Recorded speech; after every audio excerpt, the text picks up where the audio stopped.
Saudaraku yang kekasih, kalau kita mau hidup bergaul terus menerus dengan Tuhan, bukan hanya sesaat, bukan hanya 1-2 jam, atau 3-4 jam, tetapi menjadi suatu kebiasaan, menjadi suatu kecanduan bagi kita.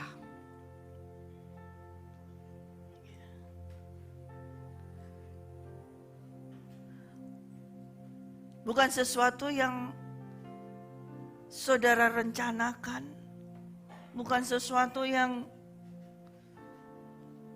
saudara atur sedemikian.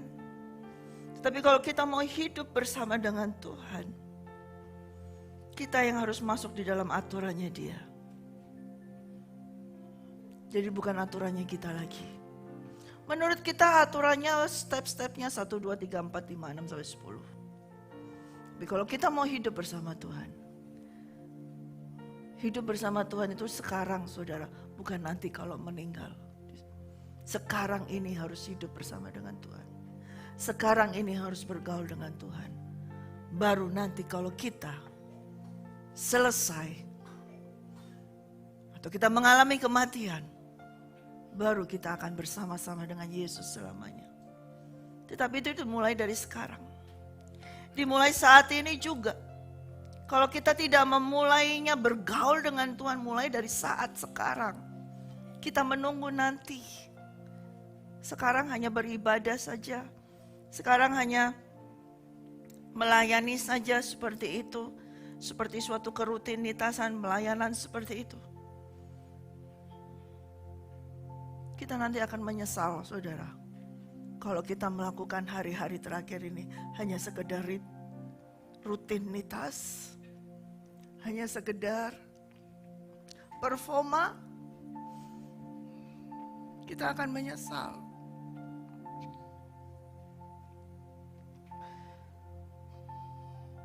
Tapi kita harus berjalan, bergaul dengan Dia, dan menjadi terus menerus setiap hari. Mulai dari sekarang. Jangan sampai kita terlambat. Ya. Dan Tuhan pun menghendaki pergaulan dengan kita itu sekarang, bukan nanti. Di dalam bergaul dengan Tuhan sudah saya sampaikan, tidak cukup dengan kita berdoa. Tidak cukup dengan kita membaca Alkitab. Tidak cukup dengan kita menyanyi suatu pujian penyembahan. Tidak cukup dengan kita memberitakan firman. Tidak cukup dengan kita melayani. Bergaul dengan Tuhan. Itu semuanya, segalanya. Segala-galanya. Kalau selama ini kita melayani Tuhan, ada hari-hari tertentu. Betul kan? Ada hari-hari tertentu, ada jam-jam tertentu. Di luar jam tertentu itu, di luar hari tertentu itu kita tidak melakukan pergaulan dengan Tuhan. Ya. Tetapi kalau hidup bergaul dengan Tuhan, walk in a habitual fellowship with God, seperti Henok, seperti Musa, seperti Daud, seperti Elia, seperti Rasul Paulus, seperti Tuhan Yesus bergaul dengan Allah Bapa. Itu pergaulannya, hidupnya setiap hari, setiap hari, setiap hari.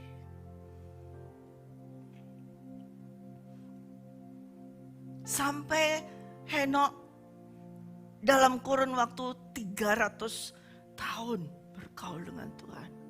Musa seumur hidupnya dia 120 tahun. Waktu dia berjumpa dengan Tuhan ketika ia berusia 40 tahun. Katakanlah 80 tahun dia hidup dengan Tuhan bergaul. Daud dari muda dia sudah bergaul. Terus sampai ia menjadi suntuk dia bergaul dengan Tuhan. Elia pun demikian. Dan dia bergaul dan dia diangkat oleh Tuhan. Rasul Paulus bergaul dengan Tuhan. Dan dia menyampaikan ketika dia bergaul dengan Tuhan. Di dalam tubuh aku tidak tahu, di luar tubuh aku tidak tahu. Ia diangkat ke surga tingkat 3. Yesus bergaul dengan Bapaknya. Setiap saat, setiap hari, sekalipun dia adalah Allah itu. Tapi dia anak, dia bergaul dengan Bapaknya. Setiap hari, setiap saat. Dan dia diangkat. Dia naik ke surga. Setiap orang yang bergaul dengan Allah Bapa harus naik ke surga, harus diangkat ke surga. Amin. Kita bergaul saat ini di dunia ini, nanti kita akan diangkat. Amin. Tujuannya kita bergaul dengan Bapa di dunia ini supaya kita akan diangkat. Dan di sana diangkat, kita bergaul lagi, bertemu lagi dengan Bapa. Tujuannya di situ. Setiap orang yang bergaul dengan Bapa terus akan diangkat. Diangkat. Ya. Dimiliki. Tujuannya dia mau bergaul dengan orang yang dia kasih, dia miliki. Ya. Dan dia adalah Tuhan yang cemburu. Kalau kita bergaul kepada yang lain lebih daripada pergaulan kita dengan Tuhan. Apakah itu handphone, apakah itu medsos, apa saja, pekerjaan. Pergaulan kita dengan hal-hal tersebut melebihi dari pergaulan kita dengan Tuhan. Tuhan akan menjadi cemburu. Tuhan cemburu. Dan kalau Tuhan cemburu, saya tidak tahu apa yang dia lakukannya. Ya, dia bisa murka, dia bisa marah. Tapi kalau dia cemburu, betul-betul dia adalah Tuhan yang cemburu. Saudara, kita harus mau apa? Bagaimana untuk bisa bergaul dengan Tuhan? Hal apa sih yang harus dilakukan bergaul sama Tuhan? Sebetulnya tidak ada hal-hal yang harus kita lakukan untuk bergaul dengan Tuhan. Karena sebetulnya kita ini semua ini tidak layak untuk bisa bergaul dengan Tuhan Allah Bapa. Karena semua ini sudah terhisap dengan dosa. Tidak layak. Oleh karena itu dia sendiri yang turun. Dia sendiri yang menjamah kita. Membuat kita layak, membuat kita berkenan untuk bisa bergaul dengan dia. Tidak ada satu manusia pun yang karena kebaikannya, karena effortnya, karena jerih payahnya, sehingga ia bisa bergaul dengan Bapa di surga dengan Tuhan Yesus, tidak ada. Kalau ada seorang manusia, semua yang saya sampaikan, dari Henok, Musa, contoh-contoh mungkin ada yang lain, tapi yang saya ambil ada Henok, Musa, Daud, Elia, Rasul Paulus. Itu semua karena Bapa itu yang turun.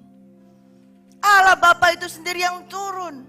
Kemarin saya sampaikan bahwa Tuhan itu yang turun menjemput Musa, menutupi Musa dengan awan.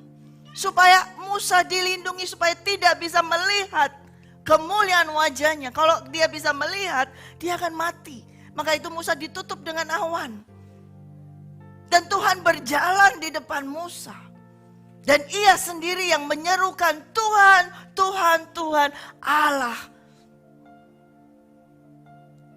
Jadi kalau kita bisa berseru, Tuhan, Tuhan, Engkaulah Allah yang Maha Kuasa.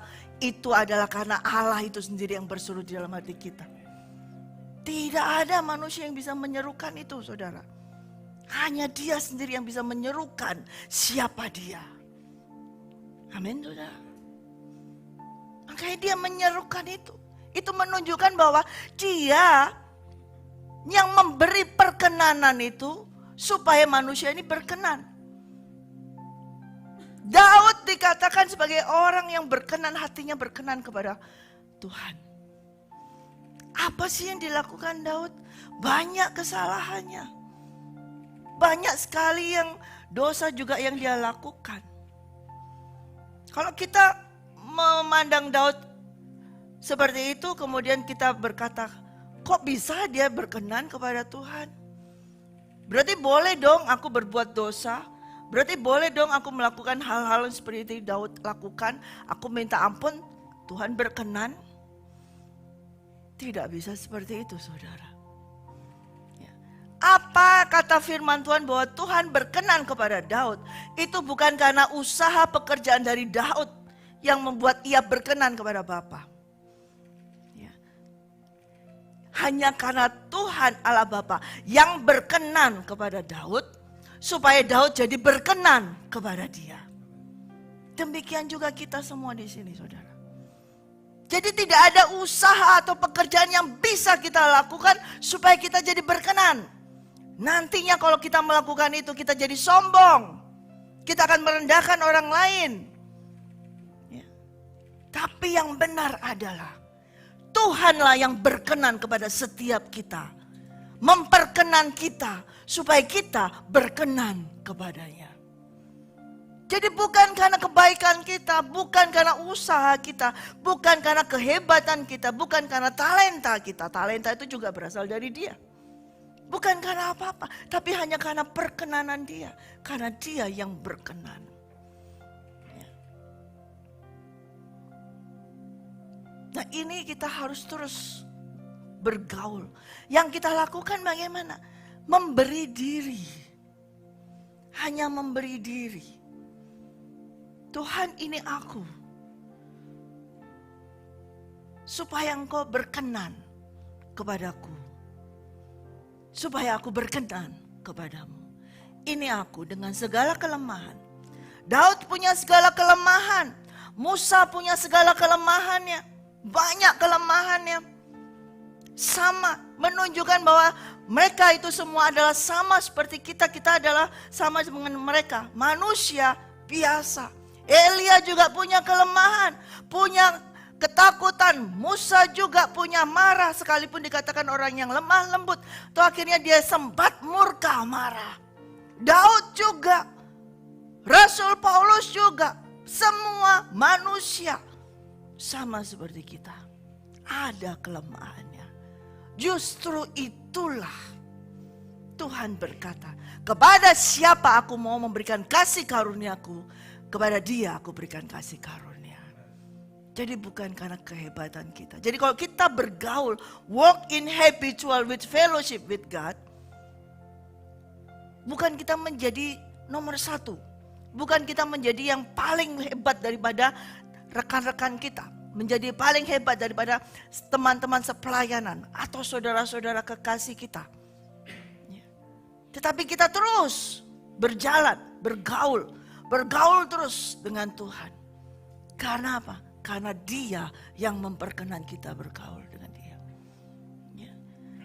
Coba kita buka di dalam Mazmur 25 ayat 14.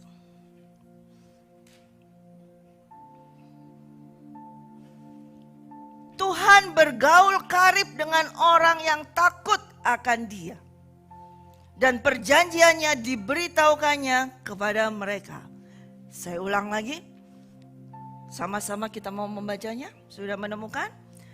1, 2, 3. Tuhan bergaul karib dengan orang yang takut akan Dia. Dan perjanjiannya diberitahukannya kepada mereka. Jadi Tuhan akan bergaul karib dengan orang yang takut akan Dia. Orang yang takut akan Tuhan itu adalah orang yang memiliki apa? Menghormati Dia, menyembah Dia, yang menunjukkan kasihnya kepada Dia, yang tunduk, taat dan setia. Itu adalah orang yang takut akan Dia. Dan kepada orang yang demikian, Tuhan akan bergaul karib. Bukan kepada orang yang hebat.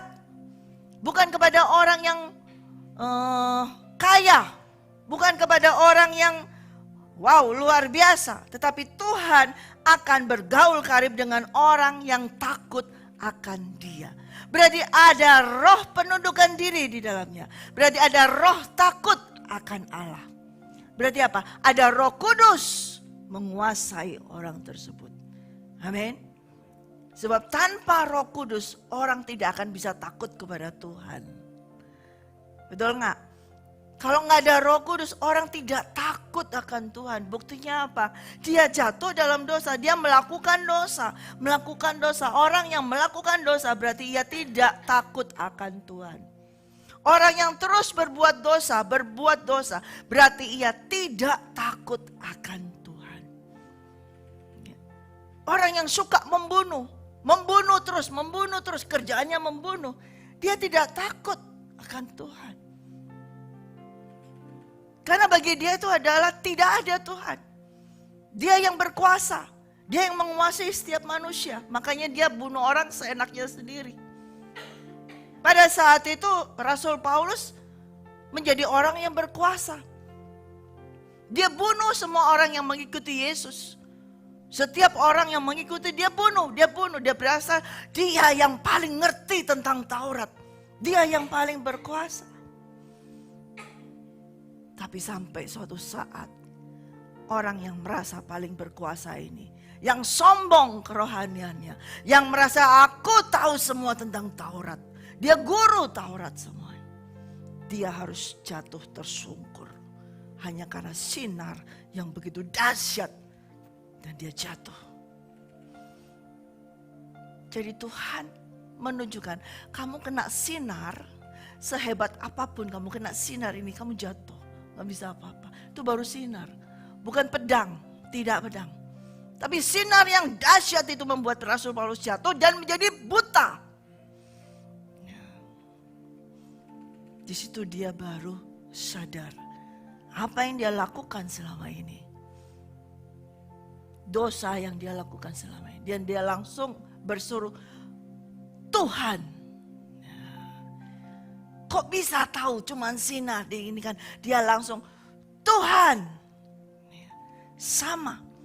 Musa juga begitu tahu ada semak belukar yang terbakar tapi tidak terbakar. Kemudian ada suara yang berseru, Musa, Musa. Dia langsung jawab, Tuhan. Setiap orang yang melihat Tuhan lewat langsung tahu itu Tuhan. Elia langsung tersungkur, tahu itu Tuhan. Karena apa? Sudah dikasih di dalam setiap orang yang Tuhan mau lewati, yang Tuhan mau kasih karunia. Rohnya sudah diberikan.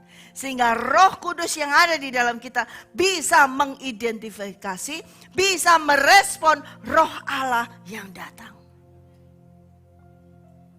Dan kita menerima itu semua karena perkenanan Tuhan. Bukan karena doanya kita. Bukan karena puasa kita 100 hari, 40 hari. Bukan kita doanya berjam-jam. Bukan kita menghafal kitab suci semuanya ini. Tidak. Tapi karena perkenanan Dia. Jujur kita tidak ada satu orang pun yang berkenan di sini saudara. Di seluruh dunia, sehebat apapun pendeta itu. Tidak berkenan. Tapi karena perkenanan Dia, sehingga kita semua ini jadi berkenan kepada Tuhan. Untuk apa? Berkenan untuk apa? Untuk berjalan bersama Dia. Berkenan untuk bergaul bersama Dia. Bukan berkenan supaya kita jadi tampil. Bukan berkenan supaya kita mengerjakan pekerjaannya saja. Tapi yang terutama Dia memperkenan kita supaya kita apa? Bergaul dengan Dia. Berjalan dengan Dia. Mengikuti langkahnya. Melakukan pekerjaannya. Dan semua karakternya Dia menjadi karakter kita. Dan segala kebiasaan Dia menjadi kebiasaannya kita. Kita diperkenan untuk itu. Jadi setiap pribadi harus punya hubungan personal dengan Tuhan setiap hari terlebih dahulu. Walk in a habitual fellowship with God first before you serve the others. Sebelum kalian melayani Tuhan, sebelum kalian saling melayani dimanapun, kalian harus punya hubungan personal ini terlebih dahulu. Bila tidak, pelayananmu akan menjadi cacat celah. Akan terus menjadi jatuh di batu sandungan bagi orang lain. Tetapi kalau kita setiap hari, setiap orang memiliki hubungan yang intim, bergaul, bukan hanya sekedar baca firman saya katakan, tapi terus bergaul, berjalan bersama dengan dia. Maka ketika engkau melayani, tidak akan ada celah. Iblis tidak akan bisa lagi masuk dalam celah tersebut. Ya. Pasti akan ada dampak di dalam pelayanan. Oleh karena itu kenapa banyak orang yang banyak yang sakit hati dengan hamba Tuhan. Banyak yang kecewa dengan pendeta-pendeta. Banyak yang kecewa dengan segala pelayan-pelayan Tuhan. Banyak yang kecewa. Kenapa? Karena pelayan Tuhan tersebut, karena hamba Tuhan tersebut, pendeta-pendeta tersebut tidak memiliki hubungan intim personal dengan Tuhan terlebih dahulu dan terus menerus. Dia hanya dibaptis,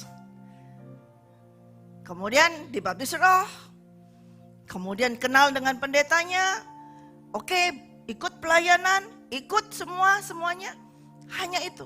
Mungkin dia hanya hubungan intim dengan rekan-rekan. Nah itu berbahaya sekali. Dan saudara, pada saat akhir zaman ini, Tuhan hanya bergaul karib dengan orang yang takut akan Dia. Kita mau Tuhan bergaul dengan kita. Namanya pergaulan itu dua arah, betul? Tidak bisa kita yang mau bergaul dengan Tuhan.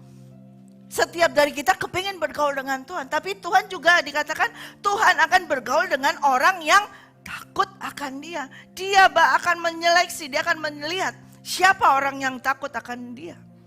Disitulah dengan Dia itulah Tuhan akan bergaul. Dan kepada orang itulah akan diberitahukannya segala perjanjiannya. Hanya kepada orang yang takut akan Dia. Ya. Nah itu harus ada dua orang ya, yang saling bergaul. Kita mau dan Tuhan juga mau. Kita mau, tahu Tuhan tidak mau. Kenapa Tuhan nggak mau? Karena Tuhan melihat di dalam kita masih ada bukan yang dari Dia. Ketakutan kita bukan takut akan Tuhan. Ketakutan kita takut kalau kita nggak punya makan. Ketakutan kita takut kalau kita tidak punya teman. Ketakutan kita takut kalau kita tidak punya relasi. Di dalam kita ketakutan kita bukan takut akan Tuhan. Tapi takut kalau dijauhin orang. Takut kalau tidak ada jemaat yang datang. Takut. Nah itu bukan takut akan Tuhan. Dan Tuhan melihat.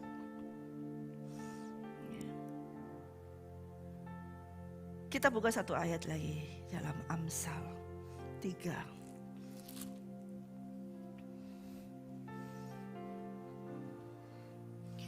Ayat 32.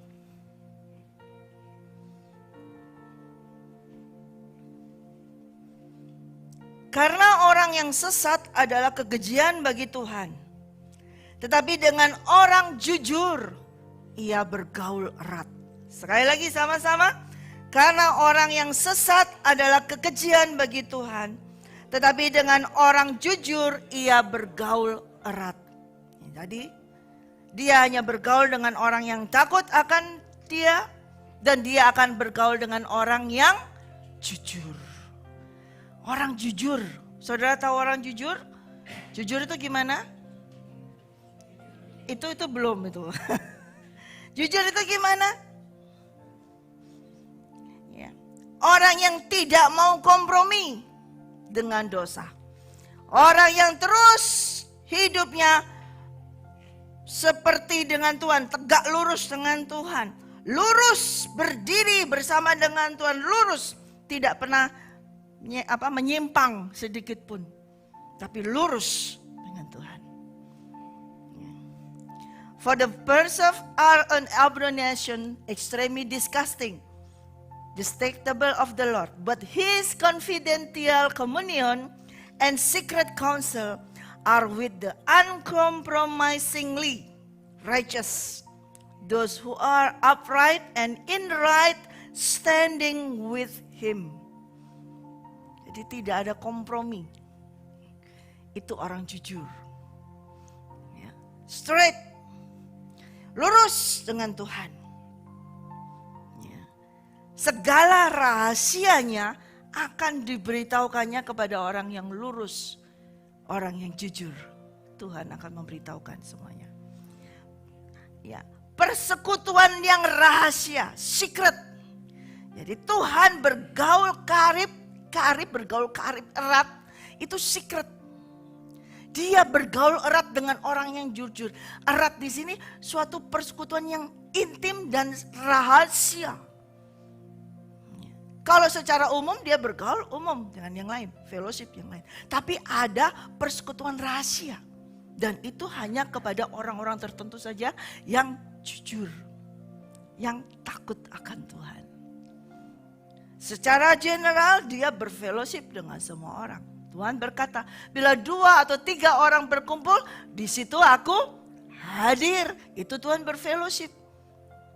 2 atau 3 berarti ada berapa orang? 4 sama Tuhan, ya kan? Paling tidak kan?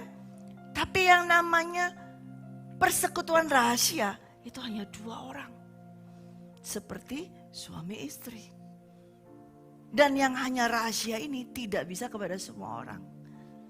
Dia hanya mengadakan persekutuan rahasia kepada orang yang jujur. Murni, lurus, tidak kompromi. Tidak melirik sedikit pun tidak. Kencang, lurus seperti Tuhan tegak lurus. Kadang-kadang kita masih suka lirik kan, skala lirik. Walaupun gak noleh tapi ngelirik kan Budi, ya kan suka ngelirik gitu kan walaupun gak noleh. Tapi yang namanya jujur ini tidak mau kompromi, tidak ada lirikan ke kanan ke kiri. Lurus matanya kepada Tuhan. Nah kepada orang yang demikianlah Tuhan mengadakan hubungan yang sangat rahasia. Amin. Kita mau kan? Karena Tuhan mau. Oleh karena itu beri hatimu, beri dirimu, jangan batasi. Ya, jangan batasi. Tadi saya mengalami sesuatu di situ. Ya, saya tidak tahu kenapa juga saya nggak ngerti kenapa kok di sini kok kaget juga tiba-tiba hilang aja begitu. Ya.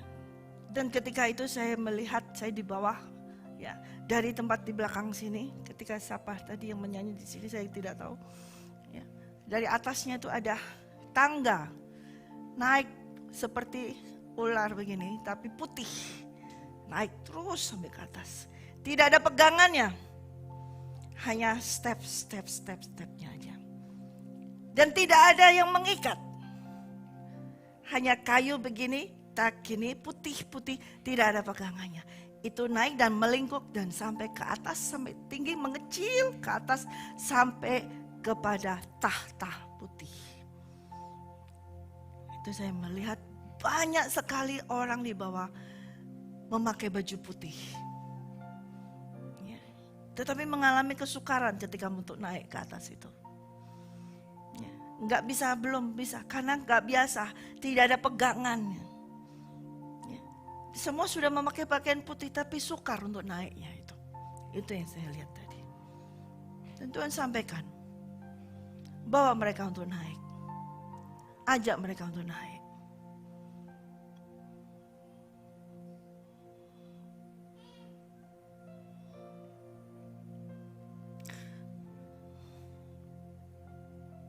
Ketika kita mau menaik ke atas, saudara jangan melihat ke bawah. Kenapa orang-orang itu gak bisa naik ke atas? Karena mereka melihat ke bawah. Karena mereka melihat apa yang mereka tinggalkan. Mereka lihat semua ke bawah. Kalau kita mau naik ke atas, cukup naik ke atas. Dia nanti akan menarik kita ke atas. Oleh karena itu harus straight, harus jujur. Harus pandangannya ini fokus satu titik. Melihat Dia saja, Yesus Kristus saja yang harus kita lihat. Jangan lirik kanan kiri. Sekalipun tidak ada pegangan di tangga itu, sekalipun tidak ada rantai atau apapun, kalau engkau terus pandanganmu ke atas, Dialah yang akan menarik kamu untuk naik ke atas. Amin. Amin saudara. lihat Yesus. Pandang dia. Artinya kalau ngeliat Yesus, pandang dia. Bukan hanya kamu berpengharapan kepada dia, tapi ikuti setiap langkahnya dia. Karakternya dia. Sifat-sifatnya dia harus kita ikuti terus. Gaya hidupnya dia harus kita ikuti terus. Nah, itu adalah orang yang jujur, yang tidak kompromi dengan hal-hal lain. Amin. Tuhan sangat ingin bergaul karib dengan kita semua. Amin. Itu kerinduannya. Sekarang saudara, tidak nanti kalau kita meninggalkan tubuh ini, tapi sekarang. Sekarang saat ini juga, di dunia saat ini juga, sekarang ini juga kita harus bergaul karib dengan Tuhan Yesus melalui Roh Kudus yang di dalam kita. Supaya ketika nanti kita sudah sampai di tangga di atas nanti, kita selama-lamanya bersama dengan Yesus. Amin. Dan itu sangat indah. Dan itu sangat indah. Jangan lihat ke bawah. Jangan lihat lagi dunia. Sekalipun kita masih di dunia, jangan lihat dunia. Jangan lihat kemewahan dunia. Jangan lihat apapun yang menarik di dunia ini. Tapi arahkan matamu terus hanya memandang sinar itu. Memandang Yesus itu. Dan dialah yang akan menyinarimu. Amin. Haleluya. Glory.